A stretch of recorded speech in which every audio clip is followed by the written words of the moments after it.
peraturan pemerintah pengganti Undang-Undang Nomor 2 Tahun 2022 yang baru saja disahkan pada akhir tahun 2022 ini digugat ke Mahkamah Konstitusi oleh 6 orang penggugat.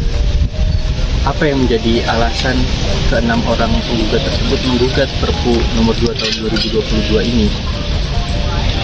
Tentunya yang menjadi alasan utama digugatnya peraturan pemerintah pengganti Undang-Undang Tahun 2022 ini adalah dikarenakan pemerintah yang seharusnya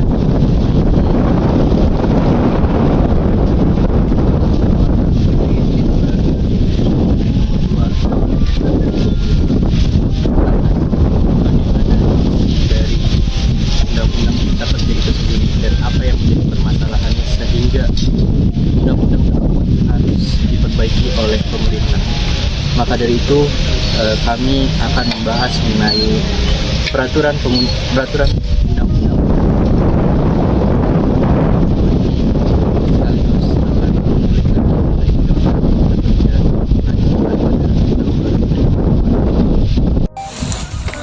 Dalam Undang-Undang Nomor 11 Tahun 2020, Cipta Kerja adalah upaya penciptaan kerja melalui usaha kemudahan, perlindungan, dan pemberdayaan koperasi, usaha mikro, kecil, dan menengah, peningkatan ekosistem investasi, dan kemudahan berusaha, investasi pemerintah pusat, dan percepatan proyek strategis nasional. Undang-Undang Cipta Kerja merupakan bagian dalam Omnibus Law yang memiliki 11 klaster, meliputi penyederhanaan perizinan, persyaratan investasi, ketenagakerjaan, penggadaan lahan, kemudahan berusaha, dukungan riset dan inovasi, administrasi pemerintahan, penggunaan sanksi, kemudahan pemberdayaan, dan perlindungan UMKM, serta investasi dan proyek pemerintahan kawasan ekonomi.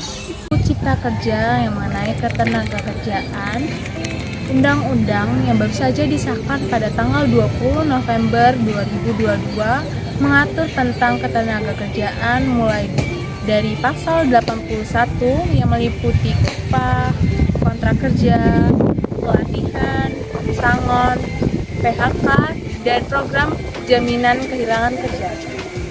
Dapat poin-poin kontroversial yang tercantum dalam Perpu Cipta Kerja yang disahkan pada 20 Desember 2022, diantaranya adalah potongan upah untuk karyawan yang terkena PHK dan juga pasal mengenai outsourcing, di mana pasal yang mengenai potongan upah untuk karyawan yang terkena PHK menjadi 9 kali upah, di mana sebelumnya diatur dalam undang-undang sebelumnya upah yang diberikan seharusnya 12 kali upah. Berarti secara tidak langsung karyawan atau buruh mendapatkan kerugian sebesar 4 kali upah yang tidak diberikan oleh perusahaan. Selanjutnya, mengenai pasal outsourcing. Outsourcing sendiri diatur dalam Perpu Cipta Kerja pasal 81 poin 19 sampai dengan poin 21. Dalam pasal tersebut tidak dijelaskan jenis pekerjaan apa saja yang bisa menggunakan tenaga outsourcing. Dengan demikian, jika semua jenis pekerjaan menggunakan tenaga outsourcing, yang dirugikan adalah buruh dan pekerja lokal. Dari pernyataan sebelumnya, mengapa Perpu tersebut harus dikeluarkan? Sedangkan banyak pasal-pasal yang kontroversial.